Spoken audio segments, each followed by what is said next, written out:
அன்புக்குரியவர்களே, இந்த உலகத்தில் வாழ்கிற நமக்கு மனுஷர் தயவு அவசியமா என்று கேட்டால் நிச்சயமாக மனுஷருடைய தயவு நமக்கு வேண்டும் என்று சொல்லுவேன். பரிசுத்த வேதாகமத்தில் நாம் பார்க்கும்போது பழைய ஏற்பாட்டின் பரிசுத்தவான்களுக்கு அநேகருக்கு மனுஷருடைய கண்களிலும் தயவு கிடைக்கும்படியாக கர்த்தர் கிருபை பாராட்டினார் என்று சொல்லி வேதம் சொல்லுகிறது. நாம் யோசேப்பினுடைய சரித்திரத்தை பார்க்கும்போது எகிப்துக்கு அடிமையாக விற்கப்பட்டு போன யோசேப்புக்கு போத்திபார் என்கிற ஒரு மனுஷனுடைய கண்களிலே தயவு கிடைக்கும்படியாக கர்த்தர் கிருபை பாராட்டினார்.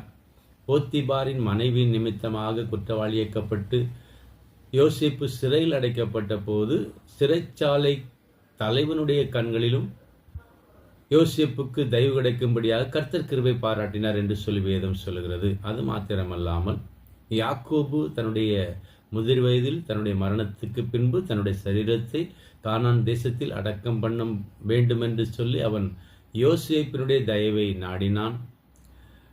யாக்கோபினுடைய சரீரத்தை கானான் தேசத்தில் கொண்டு அடக்கம் பண்ண வேண்டும் என்று சொல்லி பார்வோனிடத்தில் பேசும்படியாக யோசேப்பு பார்வோன் குடும்பத்தாரின் தயவை நாடினான் என்று சொல்லி வேதம் நமக்கு போதிக்கிறது.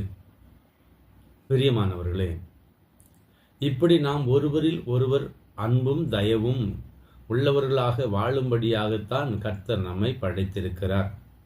எனக்கு யாருடைய தயவும் தேவையில்லை என்று மனுஷரை அலட்சியப்படுத்துகின்றவர்களுடைய முடிவு பரிதாபத்துக்குரியதாகத்தான் இருக்கும் என்பதற்கு வேதம் நமக்கு சாட்சியிடுகிறது. எடுத்துக்காட்டு, கர்மேல் பர்வதத்தில் பாரி குடித்தனக்காரனாயிருந்த நாப்பாலுடைய வாழ்வின் முடிவை நீங்கள் பார்ப்பீர்களானால் அவன் தாவீதை பகைத்தான். தாவீது நாப்பாலுடைய தயவை நாடினான்.